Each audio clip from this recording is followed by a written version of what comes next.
강혜신의 오늘의 미국.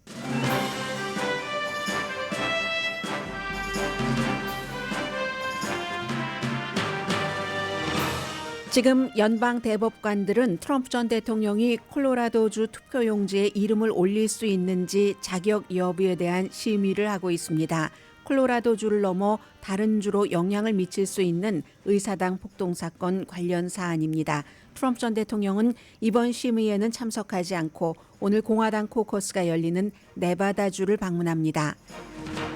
바이든 대통령은 트럼프 전 대통령의 부자격을 강조하면서 선거 캠페인을 하지만 말 실수가 이어집니다. 또 바이든 대통령이 기밀 서류를 잘못 다룬 일을 수사하는 한인 로버트 허 특별검사가 수사 결과를 백악관과 법무장관에게 이미 보냈습니다. 며칠 안에 공개된다는 뜻입니다.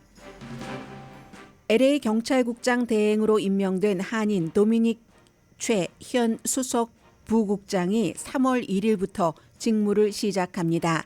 LA 경찰국장 최초의 여성이나 라틴계 임명에 대한 추측을 뒤로하고 아시아계로서 처음 임시 경찰국장을 맡게 될 도미닉 최 국장 대행은 정신질환과 홈리스 피플 이슈, 대규모 시위 대비가 최우선이라고 말했습니다. 공화당 하원과 터커 칼슨이 블라디미르 푸틴을 돕고 있다는 세계적인 비난이 이어집니다. 하원은 우크라이나 지원을 하지 않음으로써 푸틴을 돕고 터커 칼슨은 푸틴의 말도 들어야 한다면서 푸틴을 인터뷰하기 위해 러시아에 도착했습니다. 터커 칼슨은 팍스에서 해고되기 전에도 러시아 매체가 가장 사랑하는 미국인이었습니다. 미성년자 학생이 하루에 8시간 일을 하도록 허용하거나 심지어 14살 청소년이 술을 서브하도록 하는 법안을 마련하는 주들이 늘어나서 논란입니다. 그런데 이런 주의 대부분은 공화당주고 공화당 의원들이 이 같은 법안을 발의하는데 일반인들이 알기 어려운 이슈가 있어서 논란이라고 잡지 애틀란틱이 보도했습니다. 선셋 스트립에 있는 한인이 운영하는 스시파크가 전국적인 레스토랑 업계의 뉴스가 되고 있습니다. 아래층에는 네일샵이 있는 장식도 별로 안 한 평범한 스시집인데 테일러 스위프트에서 비욘세까지 수많은 유명인들이 가는 나름의 변치 않는 원칙을 지키는 식당입니다. 그래미 시상식에서 올해의 앨범상을 받았고 정치 음모론에 휩싸인 테일러 스위프트가 이번 주말 일본 공연 직후에 애인의 슈퍼볼 경기에 참석하느냐가 큰 관심입니다. 더구나 대선 직전 플로리다주에서 여러 차례 공연이 있고 4월에 발표할 새 앨범 이름이 플로리다인 것도 주목하고 있습니다. 여러분 안녕하십니까? 오늘의 미국 강혜신입니다. 오늘 미국 텔레비전 방송국은 모두 연방 대법원에서 일어나고 있는 일들의 중계를 합니다. 이건 여러분들께서 잘 알고 계시는 것처럼 콜로라도주 대법원이 유권자들의 고소에 따라서 최종적인 판결을 내렸는데 그 판결에 대해서 트럼프 전 대통령이 거부하면서 연방 대법원에 주 대법원에서 내린 판결이기 때문에 항소가 연방 대법원으로 올라온 거죠.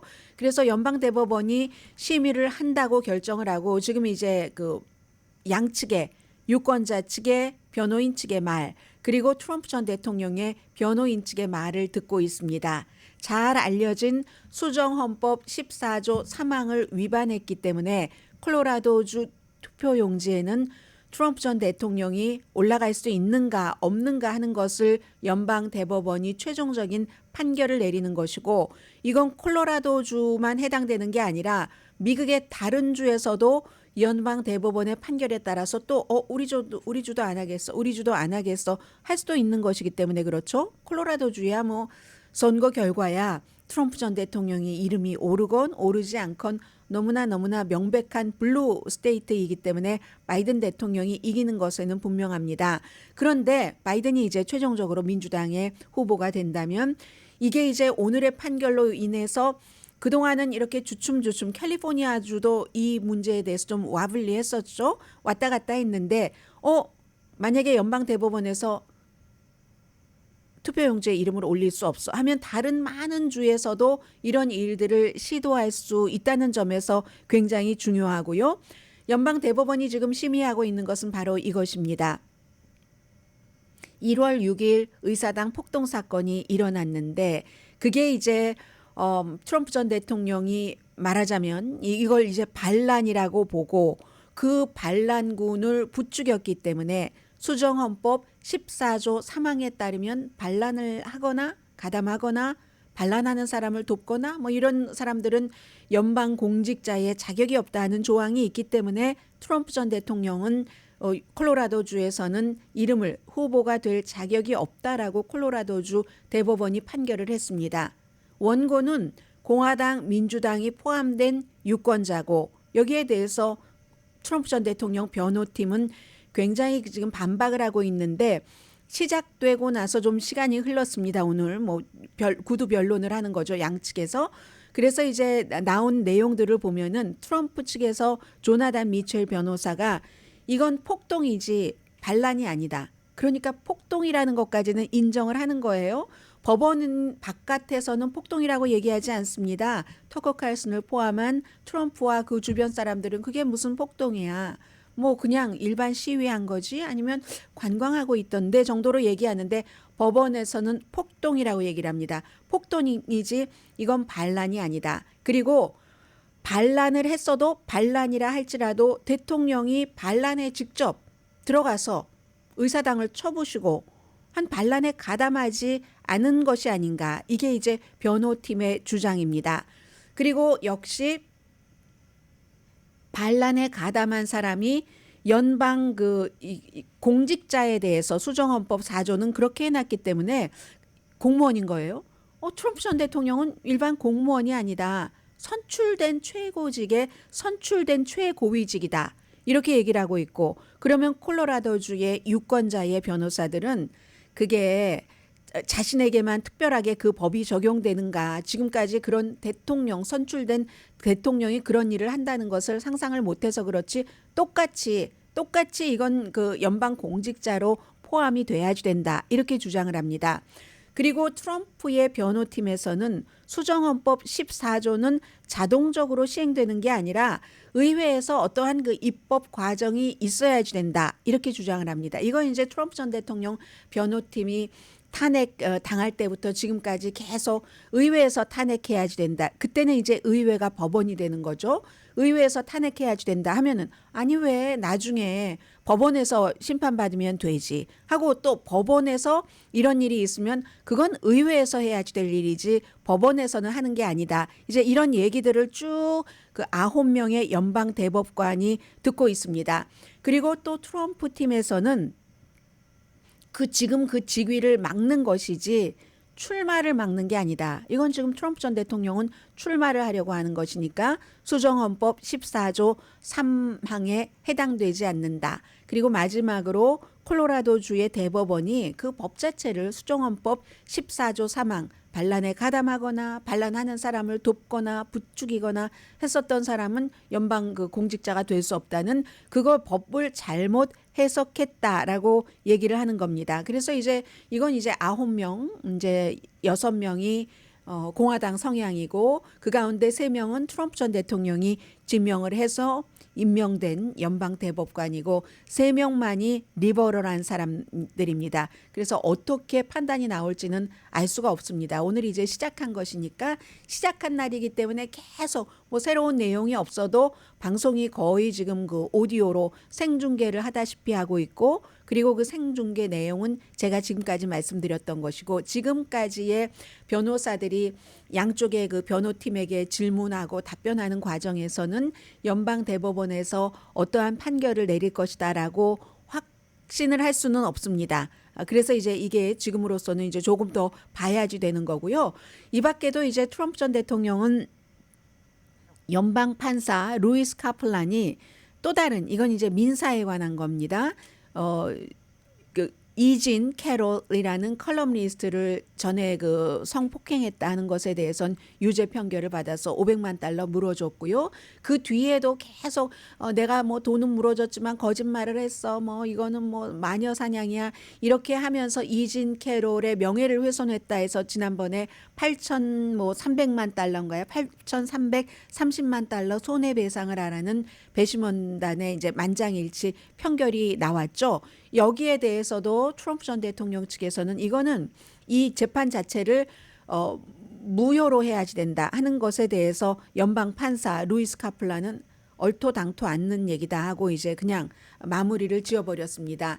또 다른 것들이 많이 있지만 특히 이제 연방 대법원에서 뭐 또 다른 여러 가지 사건에 대해서 이걸 맡을까 맡지 않을까 이제 이런 문제도 있어서 트럼프 전 대통령은 지금부터 이제 유권자들이 특히 어디 한 당에 속하지 않은 유권자들이 지금부터 야 이게 굉장히 복잡한데 이래가지고 나중에 뭐 선거 유세를 제대로 하겠어 대통령을 제대로 하겠어라는 생각을 중간층에 있는 무당파들이 할지 하지 않을지에 따라서 이 선거의 방향은 많이 다른 곳으로 흘러갈 수도 있습니다. 그리고 이제 바이든 대통령도 뭐 쉽지 않은 그런 입장입니다. 바이든 대통령 보면은 오늘은 일단 기본적으로 이건 이제 지난 주말부터 이미 나왔던 뉴스인데 확정적으로 법무부에서도 백악관에서도 확인을 해줬습니다. 특별검사 로버트 허라는 연방 법무부에서 말하자면 법무부 장관은 바이든 대통령이 원하는 사람을 메릭 갈란드라는 사람을 예전에 연방 대법관이 되기를 원했지만 공화당에서 만나주지조차도 않아서 뭐 그런 상황에서 바이든이 연방 이제 그 법무장관으로 임명한 메릭 갈란드가 자신을 임명해 준 대통령을 수사를 하라고 특별검사를 임명한 거잖아요. 기밀 서류를 어떻게 처리했느냐에 대해서. 그리고 그 특별검사 로버트 허 검사도 트럼프 전 대통령이 2017년도 검사로 지명한 사람입니다. 이 메릭 갈란드는 나는 모든 일을 나를 지명을 한 대통령이지만 법무장관으로서 일단 그 법무장관이 된 다음에는 공정하게 한다 하는 걸 보여주는 거예요. 그러니까 대통령 아들한테도 특별검사를 임명하라고 하고 했죠. 그래서 로버트 허 검사가 바이든 대통령이 부통령이었었을 때 부통령 자리를 물러나고 나서 기밀 서류를 어떻게 다뤘는가 하는 것을 수사를 했고 수사 결과를 다 수사를 마무리를 해서 백악관에 월요일에 보냈고 또 연방 법무부에도 카피본을 보냈답니다. 그러니까 쭉 그런 것들을 보고 백악관에서도 뭐 이 정도 우리 뭐 동의한다 하지 않는다 이거는 정말로 안 돼 하고 이의를 제기할 수도 있는 마지막 시간 같은 것을 주는 거겠죠. 그래서 아마 며칠 안에 그 결과가 일반인들에게 공개될 것으로 알려졌습니다. 이건 이제 두 가지인데 첫 번째는 바이든 대통령이 부통령 자리를 물러나고 나서 기밀 서류를 어떻게 다뤘는가 하는 이 부분에 대해서는 누군가가 왜 기록물을 가지고 가서 안 줘?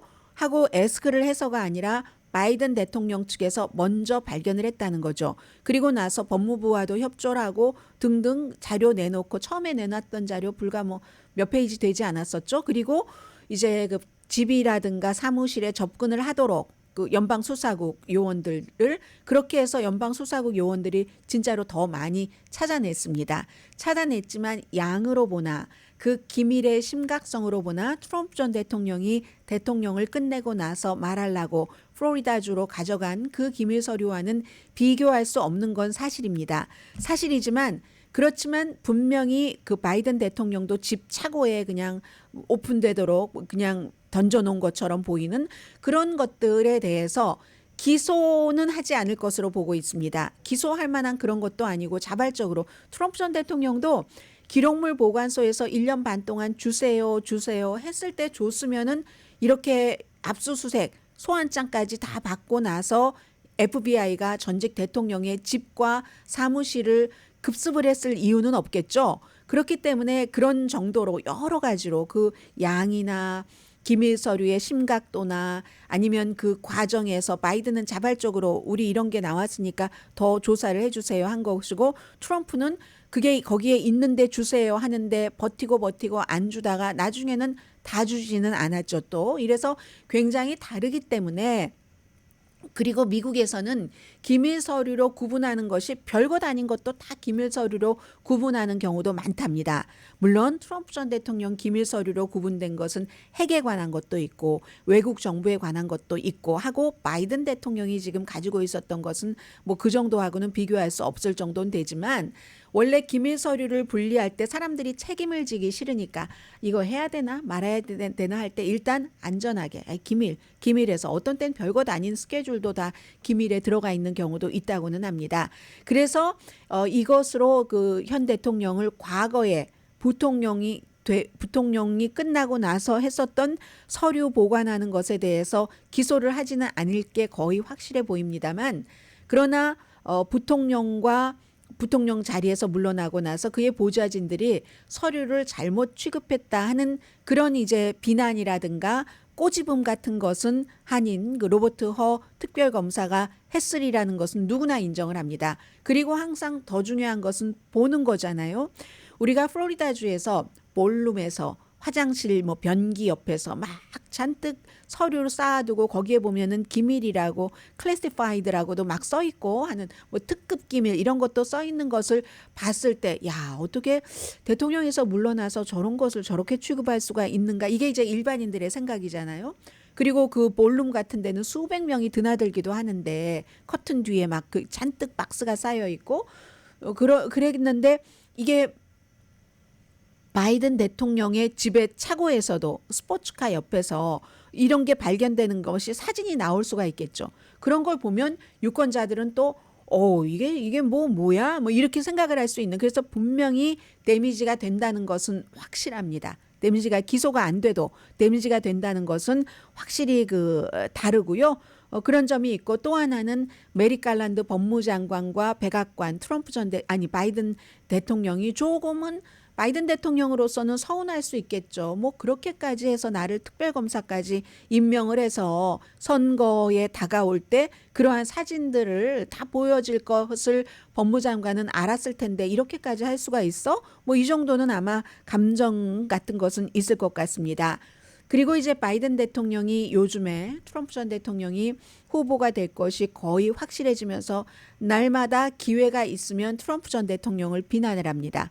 어제도 이제 뉴욕에서 뭐 큰 돈 주는 사람들, 빅 도너들 그 기금 모금에 가서 바이든 대통령 열심히 욕하고 하면서, 내가 말이에요, G7 정상회담에서 무슨 독일 그 총리를 만났는데 앙겔라 머르켈을 이미 2017년도에 숨진 헬무트 콜 전 그 총리 이름으로 부른다거나, 아니면 지난주에도 그랬어요. 프랑스와즈 미테랑 대통령도 역시 96년도에 숨졌든가 하죠. 그런 사람을 이 임마누엘 마크롱 2017년부터 대통령을 했습니다. 내가 G7 정상회담에서 무슨 얘기를 하다가 뭐 이게 임마누엘 마크롱을 얘기를 해야지 되는데, 바이든 대통령이 수십 년 전에 숨진 프랑스와즈 미테랑을 얘기를 한다던가 이런 식으로 계속 이제 이 실수를 하는 것이 역시 나이가 너무 들었어 하는 것을 사람들에게 이제 리마인드를 시키는 거죠. 지난주는 네바다에서 이 프랑스와 미테랑 대통령 그런 얘기를 했고요. 그런데 사실은 이것도 트럼프 전 대통령도 마찬가지예요. 최근에는 뭐 헝가리 대통령과 터키의 대통령, 헝가리 총리와 터키 대통령의 이름을 일반인들도 다 알만한 빅토르 오르반과 터키의 대통령을 이렇게 에르도안을 이렇게 이름이 조금 비슷하긴 하네요. 말하고 보니까 에르도안과 빅토르 오르반 하니까 이제 혼돈을 하기도 하고, 그건 그렇다고 하고 심지어는 낸시 펠로시와 니키 헤일리를 혼돈하잖아요. 의사당 폭동 사건을 얘기하면서 그 당시에 낸시 펠로시가 그 안에 있으면서 아무 일도 안 했다. 이렇게요. 하원 의장으로 있으면서 아무 일도 안 했어. 니키 헤일리가 그 안에 있으면서, 니키 헤일리는 사우스캐롤라이나주나 뭐 어디 다른 데 있었겠죠. 이렇게 트럼프 전 대통령도 말실수를 하는데 이건 별로 문제가 되지 않습니다. 바이든 대통령이 그렇게 말실수할 때 민주당에서도 굉장히 이거 너무 나이가 많은 것 아니야? 이런 생각을 하고 있고요. 아무튼 오늘 이런 상황 속에서 지금 또 세계사적인 것과 연관을 하자면, 벤자민 네탄야후와 지금 벤자민 네탄야후의 이스라엘과 바이든의 미국, 바이든과 벤자민 네탄야후 사이가 조금 이렇게 부스러지고 있거든요. 부스러지는데 벤자민 네탄야후는 트럼프 이겨라 하고 있겠죠. 그리고 역시 블라디미르 푸틴도 트럼프 이겨라 하고 있을 겁니다. 조금만 더 버티면 벤자민 네탄야후도 세계적인 그 비난, 가자 지구에 너무 가혹하게 하고 있어 하는 비난이 점점 강해지고 있지만, 아니야, 내가 조금만 더 버텨서 트럼프만 대통령이 돼봐. 나를 전적으로 지원해 줄걸? 블라디미르 푸틴도 마찬가지로 조금만 더 버티자. 그렇지 않아도 지금 미국 공화당이 우크라이나에 무기 지원 같은 것을 안 하는데 내가 조금만 더 버티면 나를 너무나 존경하는 트럼프가 다 알아서 해줄 거야. 이런 게 이제 미국 이 대통령 선거와 연관이 된 거고요. 또 푸틴의 경우는 그 터커 칼슨이 이미 모스크바에 있잖아요. 터커 칼슨은 공개적으로 얘기합니다. 우크라이나 엄청 비난하고요. 엄청나게 러시아를 지지하고 푸틴의 말을 들어야지라고 하면서 푸틴의 말 들으려고 지금 인터뷰하러 간 거거든요. 그러니까 이러한 국제 상황과 연관돼서 니키 헤일리는 거봐라. 트럼프나 바이든이나 나이가 저렇게 많으니까 맨날 말 실수만 하고 그게 말이겠어? 정신이 노쇠한 거지. 새로운 그 신세대로 바뀌어야지 돼. 하지만 이미 니키 헤일리는 물 건너간 것 같고 민주당에서도 마리안느 윌리엄슨이라는 사람이 후보가 네바다의 예비 선거를 치르고 나서 뭐 자기 개발 서적 같은 거 많이 쓴 사람이죠. 책 이제 선거 캠페인 중단한다는 발표를 했고 오늘 이제 네바다주에서 엊그제는 예비 선거 혼돈되시지만 공화당이신 분들 트럼프 전 대통령을 지지하시는 분들은 오늘 뭐 여러분들 사는 지역에 배당이 된 그런 곳에 가서 다시 이제 코커스를 치르셔야지만 됩니다. 그래야 트럼프 전 대통령에게 표가 가고 네바다주의 대의원 26표가 가거든요. 그래서 트럼프 전 대통령은 오늘 목요일 맞죠? 오늘 네바다에 가서 이제 여러 가지 선거 캠페인을 할 것 같습니다. 그러니까 지금으로서는 바이든 나름대로 약점이 있고 트럼프 나름대로 약점이 있고 하기 때문에 이 대선의 흐름이 어디로 갈지 알 수가 없다고 말씀드리는 게 정답으로 보입니다.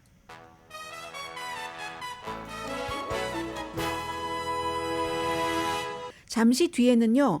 저는 로스앤젤레스 LA 경찰국 요즘 한 9만 명 정도로 경찰 인원이 떨어진 줄 알았는데 로스앤젤레스 타임스 보니까 오늘 9만 명이 아니라 9천 명이요. 9만 명이면 얼마나 좋겠어요. 그 10,000명 이상이라고 얘기를 하네요. 그 10,000명 이상 되는 경찰국장으로 뭐 한시적이긴 합니다. 왜냐하면 임시 대행은 다른 그 선거 때와 상관없이 이 경찰국장에 절대로 다음 경찰국장은 내가 후보가 되지 않겠어라는 것을 선언을 하고 대행을 하는 것이기 때문에요. 이 도미닉 최 LA 그 경찰국 현재 그 수석 경찰부국장이죠. 경찰위원회에서도 만장일치로 캐런 베스도 엄청 칭찬을 했고요. 본인도 여러 가지 얘기를 많이 하던데 잠시 뒤에 한인으로서뿐만이 아니라 아시아계로서 처음 LA 경찰국장 그 직을 뭐 여름까지는 뭐 6개월에서 한 9개월 정도 된다고 하는데 전국적으로 찾잖아요. 경찰국장이 없으면 그때까지는 이제 LA 역사상 최초로 아시아계 그 도미닉 최 경찰국장이 임시로 대행을 맡게 되는데 그 내용 조금 말씀을 드리고요. 그리고 이 미국 대선이 미국뿐만이 아니라 세계도 약화시킬 수 있다 뭐 하는 이런 내용들 너무 세계의 언론과 그 지성인들이 많이 걱정을 해서요. 그에 관련된 기사도 전해드립니다.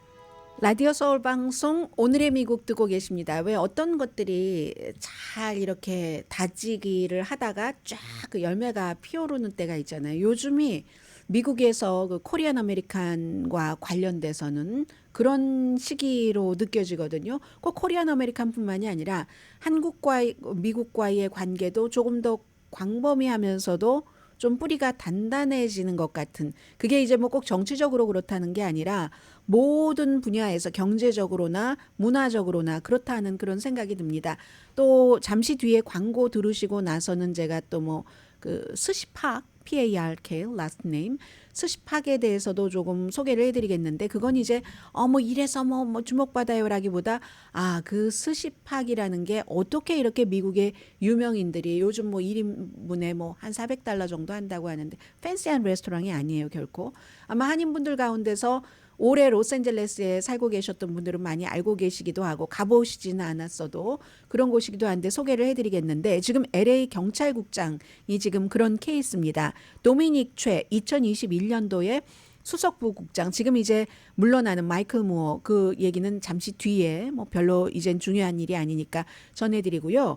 도미닉 최 그 LA 경찰국의 수석부국장이 경찰국장 대행이요. 그러니까 임시 경찰국장으로 어제 이제 딱 뭐 발표가 되고 그 발표되는 것도 완전히 안정적으로 경찰위원회 위원장도 나오고 물러나는 이제 마이클 무어 경찰국장 또 캐런 베스 LA 시장이 소개를 하고 시장과 경찰국과는 또 밀접한 관련이 있기 때문에 이게요 처음에는 로스앤젤레스 타임스는 오늘 굉장히 길게 이 내용을 보도를 했는데 항상 로스앤젤레스 하면은 인종비가 라틴계 많고 흑인계는 워낙에 역사가 깊으니까 그렇고 그래서 여성을 하나 라틴계를 하나 이런 얘기들이 지난 몇 개월 동안 많이 있었습니다. 실제로 마이클 무어 경찰국장이 사임하겠다고 발표한 것은 3주일 전이지만 그 전부터 뭐 시장과의 관계 서로 불화에 대해서는 공개적으로는 부인하고 있지만 그런데 결국은 라틴계도 아니고 여성도 아니고 요즘에 미국에서는 이게 트렌드잖아요. 정치나 어떠한 중요한 포지션에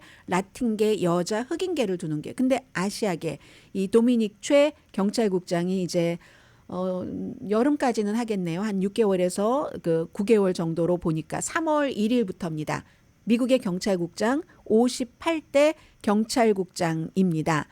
공통적으로 이 도미닉 최 경찰국장 대행을 소개하는 캐런 베스 의장이나 에롤 사우더스 그 경찰위원회 의장이나 전부 똑같이 공개적으로 하는 말이 공통적으로 하는 말이 경찰국을 너무 많이 한다. 경찰국에 대한 난리지가 깊고 또 개혁에 대한 의지도 있고 또 이게 부드럽고 유연한 게요. 마이클 무어의 와 같이 일을 많이 했어요. 뭐 처음에 보좌관도 했고 비서실장도 했고 그리고는 이제 수석 부국장까지 하고 그전에는 뭐 28년 동안을 LA 경찰국장에 있으니까 모든 부서를 거의 돌았다고 봐야죠. 내사과도 있었고 수사관도 했고 그리고 무슨 뭐 순찰 이런 것들도 너무 잘 알고 95년도에 LA 경찰국에 들어가서 USC에서 공부하신 분입니다.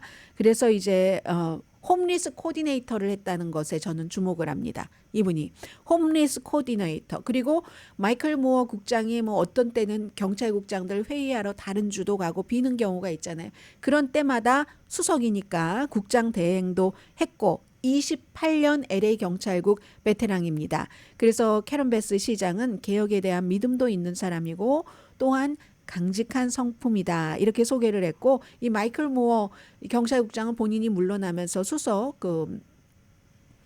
부국장을 국장 대행으로 놓으면서 완전히 포괄적인 컨비네이션 완전한 자격을 갖춘 사람이다 이제 이렇게 얘기를 했습니다. 그래서 이제 10,000명 이상이라는 LA 경찰국의 그 인원들을 전부 그러니까 그 예산도 굉장하죠 하는데 어제 이제 그 말을 제법 긴 길이의 말을 했는데 가장 강조되고 중요하게 얘기했었던 것이 정신질환과 홈리스니스 이걸 어떻게 하느냐와 두 번째는 요즘 로스앤젤레스도 여러 가지에 관련돼서 뭐 심지어 이스라엘 하마스 전쟁에 관련해서도 대규모 시위가 많잖아요. 대규모 시위를 어떻게 대응하느냐 이건 시민의 안전 경찰이 해야지 되는 우선이잖아요. 그리고 정신질환과 홈리스도 역시 시민의 안전과 경제와 환경 여러 가지를 얘기하잖아요. 이 두 가지를 말했습니다. 뭐 말하면서 뭐 와이프에게 고맙다, 마이클 무어에게 뭐 등등 모든 사람에게 다 시장위원회에도 고맙고 무엇보다도 저는 시민에게 다가갈 겁니다. 그러니까 기자들이 물어봤어요. 아이시안 아메리칸으로서 최초의 LA 경찰국장인데요 하니까 네, 저는 정말 자랑스럽게 저의 그 뿌리 커뮤니티를 생각을 하지만 그렇지만 저의 역할은 모든 커뮤니티를 커버하는 겁니다. 라고 얘기를 했고요. 이게 이제 마이클 무어가 어쨌든 그 사임하면서 들어가는 자리이기 때문에 어쩌면 3월 1일 첫날부터 인사 변동 그런 뭐 누구를 승진시키고 뭐 이런 그 징계하고 하는 결정부터 내려야지 될 것이다라고 사람들이 보고 있고 본인은 저의 철학은 모든 걸 뒤집는 건 아닙니다. 이 지금 채용 더 많이 LA 경찰 요즘 안 하려고 한다고 하잖아요. 모든 경찰 다 너무 위험하고 하니까 그리고 신뢰도도 좀 떨어지고 하니까 채용과 유지하는 거 그리고 경찰의 사기 이런 것도 얘기를 했고요. 복지도 얘기를 했고 정신질환과 아무튼 노숙자 이런 문제에 대응에 대해서 여러 번 얘기를 했다는 건 말씀드립니다. 마이클 무어는 뭐 가족 뭐 이런 문제 때문에 사임한다고 얘기를 했지만 사실은 또 LA 그 캐런 베스 시장이 하원 의원이었을 때 USC에서 뭐 스칼라십 받고 한 거 이거 수사하라고 누구에게 지시했다고 하고 본인은 아니라고 하고 둘이 서로 공식적으로는 공개적으로는 싸우지 않지만 좀 껄끄러운 것이 있기는 있었던 것 같고 그동안 이제 어떠한 시위 같은 것이 있었을 때 과도하게 경찰력을 사용을 한다던가 아니면 뭐 직원 관리 그 내부에서 뭐 고참과 뭐 조금 낮은 직급의 사람이 뭐 남녀 관계라든가 이런 여러 가지 문제들 있었기 때문에 조금 그 술렁술렁이다가 결국은 이제 본인이 사임을 했고요. 이제 정식으로 LA 경찰국장을 전국적으로 이제 찾는 그 일이 그래서 찾아질 때까지는 도미닉 최 LA 경찰국장 대행이 경찰국장으로서 일을 하게 된다는 것 말씀드립니다. 그리고 로스앤젤레스는 이제 그 폭풍 다 지나간 것 같고 그런데 또 비 온다고 하던데요. 이제 복구 시작하고 있는데 오늘 제가 방송 준비하면서 하나 사진을 보니까 하와이 마우이 산불이 지금 6개월이 지났는데도 아직도 복구가 아니라 그냥 그대로 있는 그 집 앞에 서 계신 분 사진을 봤는데 그리고도 우리가 관광에 이렇게 모든 것을 경제적인 것을 의존해야지 되는가 그 내부에서 이제 그런 논의들도 많이 하고 있다는 얘기는 들었습니다. 그리고 한 가지 얘기를 전해드리겠습니다. 하원 공화당 의원들은 블라디미르 푸틴을 돕고 있다. 뭐 이코노미스트의 보도인데요. 우크라이나에 대한 공화당 하원의 냉소주의는 미국만 약화시키는 게 아니라 세계도 덜 안전하게 만든다 하는 얘기입니다. 정치인들은 종종 문제 해결하는 것보다 선거에서 승리하는 것을 중요하게 생각하죠. 이걸 이제 이코노미스트가 다시 한번 얘기를 하는 겁니다. 이번 주 하원이 공화당 의원들이 그토록 원한다면서 국경 안전함과 우크라이나, 이스라엘 지원하는 거 이 동시에 이렇게 하는 것을 딱 만들어 가니까 안 하겠다. 왜냐하면 그게 바이든에게 유리할 것 같으니까 바이든에게 상처를 주기 위해서 본인들이 늘 최우선 순위로 했었던 국경 안전을 그냥 버려버린다. 이걸 냉소주의라고 표현했고 미국을 약화시키고 적들에게 위안을 준다. 블라디미르 푸틴에게 위안을 준다 하는 얘기입니다. 12월 달에만 미국 국경을 넘어온 사람들이 30만 명이 넘는답니다. 그러니까 원래 이제 민주당이 우크라이나 지원하는 것을 원했으니까 공화당이 그래? 그럼 국경 안전하게 하는 거 가지고 와봐. 그럼 우리 맞바꿔서 한꺼번에 하지. 그때는 민주당이 안 할 것이라고 생각했죠. 무조건 온정적인 것만 이민적인 시각을 갖고 있을 것이다. 했는데 아니 이게 웬걸 민주당이 공화당과 초당적으로 협조해서 가지고 왔네요. 가지고 와보니까 이걸 안 한다는 겁니다. 민주당이 안 가지고 올 줄 알았죠. 그리고는 거봐 민주당은 이런 걸 안 해. 그냥 무조건 불법 체류자들을 좋아하는 당이야. 이렇게 하려고 했는데 막상 그 단속을 강화하는 것을 가지고 오니까 안 한다. 이건 미스터리가 아니라고 얘기합니다. 트럼프 전 대통령이 국경의 혼란을 활용을 해서 표를 얻으려고 하고 공화당이 거기에 가세를 하고 있기 때문에 그러다 보니까 워낙에 이 트럼프의 입김이 세니까 연방 상원 의원들도 우리가 해놓기는 해놓고도 이거 어떻게 해야지 돼 하고는 이제 슬슬 발을 빼기 시작하는데 그 자체로 충분히 나쁘지만 좋은 것도 본인들이 이기기 위해서는 국가를 위한 걸 버려버리는 게 나쁘지만 그 공화당이 입힌 피해는 미국을 넘어선다고 얘기를 합니다. 지금 우크라이나 이 상태 뭐 길게 설명드리지 않겠습니다. 물론 바이든 대통령이 약간의 돈을 국방부에서 대통령의 권한으로 출연을 할 수도 있고 행정 조치를 통해서 약간의 돈을 우크라이나에 줄 수도 있지만 그러나 이건 그 지금 러시아가 점점 더 좋은 입지가 되고 있는 데에서 우크라이나를 살릴 수 있는 게 못 된다는 거죠. 그리고 국경 혼란은 더욱 심해질 것이고 그리고는 이제 너무 이게 그 지난 수십 년 동안 국경이 구멍이 뻥뻥 뚫려서 많이 해오다가 이렇게 되니까 더 이상은 어떻게 아웃 오브 컨트롤이 점점 1년 동안 더 아웃 오브 컨트롤을 하겠다는 것인가 뭐 이런 얘기 그런 얘기를 하면서 미국이 가장 세계적으로 호전적인 그런 폭군 블라디미르 푸틴을 얘기를 하고 있습니다. 그 폭군으로부터 이유 없는 침략을 당해서 자신을 방어하는 민주적인 동맹국을 지지하는 데 실패한다면 계속 똑같이 하는 얘기예요.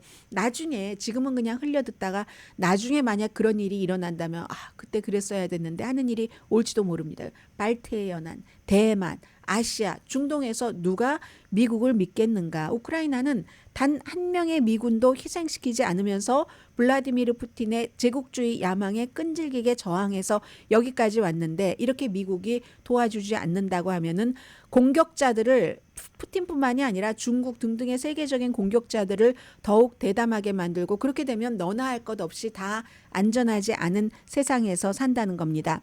공화당 하원 의원들이 자축하고 있을지 모르지만 그러나 미국에 해를 끼치고 푸틴을 돕기 시작했다면은 정말 이보다 더 잘한 일은 없다. 그리고 터커 칼슨도 한쪽 입장만 들으면 안 된다. 우크라이나 입장만 들으면 안 된다면서 푸틴의 입장을 듣는다고 지금 인터뷰 장비를 가지고 러시아에 갔잖아요. 푸틴의 입장을 반영하기 위한 목적으로 인터뷰를 하러 갔습니다. 아무도 하지 않으니까 내가 해야지. 무슨 소리를요. 그 전쟁 취재하러 가서 월스트리트저널 기자도 뭐 법에 위배되는 거 없어 보이지만 지금 감옥에 갇혀 있고 또 다른 사람도 마찬가지잖아요. 이렇게 블라디미르 푸틴의 나팔수를 터커 칼슨이 자처해서 하는 걸 누가 제일 좋아하겠습니까? 당연히 모스크바가 제일 좋아하고 결국은 이코노미스트는 예언을 합니다. 이게 더 깊어지면 공화당은 함정에 빠질 것이다.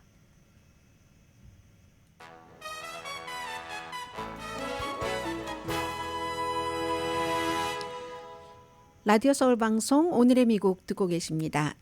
때로는 협상이 거래를 만들기도 하지만 때로는 그 협상을 통해서 저 사람의 진심이 무엇인가 하는 것을 들여다볼 수 있게도 됩니다. 그 얘기를 잡지 애틀란틱의 데이비드 프롬 기자가 얘기를 했는데요. 지금 저는 이 기사를 읽으면서 이게 100%가 다 이분이 쓴 것대로라면 화가 났습니다. 들어보세요. 지금 상당수의 그 공화당이 노동자들이 국경을 넘어오는 것을 좋아한다는 얘기입니다. 미국은 어차피 이민 일손이 필요하기 때문에 예를 들어서요. 지금 플로리다주의 공화당 하원이 학기 기간 동안에도 다음날 수업이 있어도 하루에 8시간씩 16살, 17살 미성년자죠. 그런 학생들을 일할 수 있게 하는 법안을 통과시켰고 통과시키면서 이거 뭐 경제에 아주 좋고 10대에게 좋은 기회다 하면 한쪽에서는 그 건강과 교육에 문제가 있어 85대 35로 하원에서 통과시켰습니다. 상원도 이제 조금 다르긴 하지만 비슷한 18시간 일하도록 학기에도 내일 수업이 있어도 그런 거. 알칸소 주지사는 서명을 했는데요. 어떤 2023년도에 14살에서 15살이 알칸소는 그전에는 이런 미성년자들이 일하려면 어떤 허가가 있어야지 되고 하는데 그런 것들을 없애버리고 13살은 일 못하고 하는 그런 노동부의 허가를 받을 필요가 없도록 수십 년 동안 허가를 받았어야지 되는데 어린이들을 보호하기 위해서 그랬겠죠. 그런데 알칸소 주지사가 그런 거 허가받을 필요 없어 서명하면서 정부가 알아서 할 일이 아니라 부모가 알아서 할 일이야. 한쪽에서는 어린이 착취가 될 수 있어. 이렇게 얘기를 하는데 그 서명한 사람이 누구냐면 세라 허카비, 트럼프 전 대통령 첫 번째 백악관 대변인. 아버지가 알칸소 주지사였고 복음주의 목사였습니다. 가장 보수를 얘기하고 어린이들을 얘기하고 이런 기독교스러운 뭐 가정적인 거 강조하는 그런 사람. 오하이오주 공화당 의회는 전부 지금 공화당을 말씀드리고 있어요. 14살과 15살짜리가 밤 9시까지 일할 수 있도록 하는 법안 통과시켰고 그리고 위스콘신주의 공화당입니다. 공화당이 심지어는 14살에서 17살 사이를 술집과 레스토랑에서 술을 서브하도록 반대하는 사람들은 아이들을 술 먹고 누군가가 성인이 취하면 괴롭힘을 할 수도 있잖아요. 아이들에게 말이 되느냐? 노동 착취다. 21살 미만은 술도 못 마시는데 물론 26개 주에서 18살 이상이면 술을 리코스토어에서 팔 수는 있습니다. 그러나 술집에서 오픈돼서 서브하는 건 다르잖아요. 아동법이 미국에서 그렇게 까다로운데 왜 공화당주에서만 이런가? 이건 지금 이 잡지 애틀란틱의 기자인 데이비드 프롬 씨는 이건 이민 아동자들이 하라는 얘기다라고 얘기를 합니다. 아는 사람은 다 안다는 얘기입니다. 아동 이민법, 아동 노동법이 그렇게 까다로운 미국에서 10대 이민자를 염두에 두고 최근에 국경을 넘는 이민자의 40% 이상이 미성년자입니다. 그래서 이게 공화당이 할 일이냐고 묻습니다. 성소수자, 아이들이 뭐 성소수자를 뭐 어떻게 하면 너무 노출된다, 위험하다. 이 책은 이래서 위험하고 저 책은 저래서 위험하고 하면서 아이들을 술집에 보내는 것은 국경을 넘어온 10대 아이들을 대상으로 한다는 겁니다. 의회는 다 알고 있고 10대 아이들도 알고 있고 그러면 유권자도 알아야 되죠. 애틀란틱의 보도입니다. 자, 조금 가볍게 스시바학이라는 스시집을 말씀드리는데요. 그 선셋 스트립에 있는 쇼핑몰 2층 구석에 라스베가스에서 약간 서쪽입니다. 그 피러박 그 셰프가 하는 곳이에요. 근데 비욘세와 뭐 제이지 남편 테일러 스위프트, 에마 스톤이 막 영국 액센트 막 얘기를 하면서 파자마에 슬리퍼 차림으로 와서 스시를 먹습니다. 저스틴 비버 자주 가고 제니퍼 로렌스 엄마와 안젤리나 졸리와 아들 등등. 그런데 그래서 어떤 커멘테이터는 내가 우리 아버지 만난 것보다 그 스시 팍 PARK 라스트 네임이기도 하고 그 사진을 더 많이 봤어라고 얘기를 하는데 인터뷰도 안 합니다. 오늘 뉴욕타임스가 보도를 했는데 우리가 인터뷰 아무리 해달라고 해도 안 하고 이 피터 박 씨가 정규 손님에 우리는 집중합니다. 최고의 서비스와 경험에. 그럼 왜 이렇게 이런 유명인들에게 인기가 있는가? 앞에 딱 붙어 있어요. 우리 테이크아웃 없다. 노 샐러드, 노 테리야끼, 노 덴프라, 노 트렌드 스시, 노 캘리포니아 롤, 노 무슨 뭐 튜나 롤. 전통적인 트래디셔널 스시만 저희는 서브합니다. 그런데 이거 사람들이 잘난 체 하는 게 아니라 진심이라는 얘기고요. 뭐 막 여기는 인스타그램도 없고 웹사이트도 없고 장식도 안 하고 그런데도 특정 부유층에 어필을 한다는 거죠. 2012년도에 오픈했는데 처음에도 막 $100였대요. 스시가 아니 그 스시맨이 이제 그러니까 오마카세 그 스타일의 스시를 한다는 거예요. 지금은 뭐 한 $400 정도까지 된다고 하는데 아래층에 네일샵이 있고 뭐 페덱스도 있고 그냥 평이한 2층 집이에요.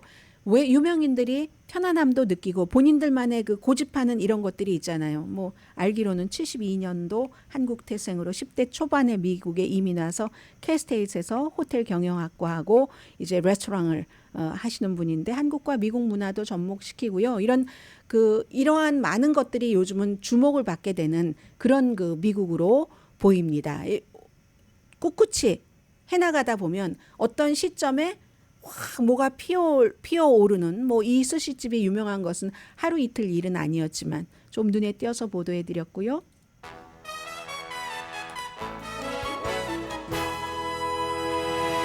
라디오 서울 방송 오늘의 미국 듣고 계십니다. 지금 이제 가자 지구 때문에 미국과 이스라엘이 굉장히 관계가 악화돼서요. 서로 이제 깊어지는 불신이라고 할까요? 한 2만 5천 명 정도 팔레스타인 주민이 사망한 그 시점부터 바이든 대통령이 이건 무차별적 폭격이다 이렇게 얘기를 했다고 하고요.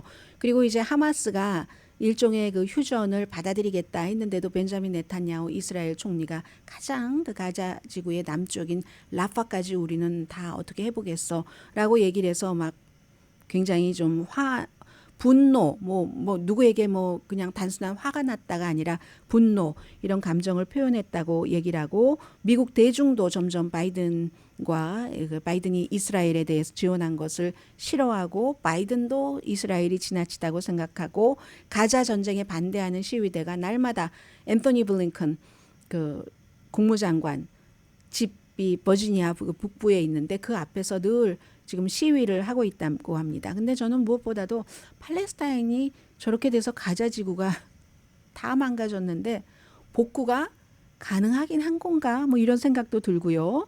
그리고는 이제 주말이 되면은 슈퍼볼 때문에 2월 11일 엄청 큰 관심과 여러 가지 뉴스가 나올 텐데 얼마 전에 그래미 시상식에서 그 테일러 스위프트가 올해 앨범상을 4번째 역사적인 기록을 쓰면서 받으면서 저 4월 달에 앨범 발표합니다. 근데 앨범 이름이 플로리다예요. 느낌표 쫙쫙쫙 있고. 그런데 11월 달에 대통령 선거인데 지금 뭐 국방부가 뭐 테일러 스위프트와 애인을 슈퍼볼 스타를 이용한다. 뭐 비밀 병기다. 뭐 이런 여러 가지 음모론이 떠도는데 11월 선거를 한 달 앞두고 마이애미에서 3번의 콘서트를 한다는 겁니다. 그러니까 민주당은 우리가 직접 연결해서 그리고 그 앞에서 후보 등록도 하고 스위프트의 새로운 이런 앨범이 나오면은 우리가 모두 같이 하자고 해야지 되겠어. 청춘의 아이콘 아니야? 등등 많은 얘기들을 하고 있거든요. 그래서 이번 주 그 슈퍼볼이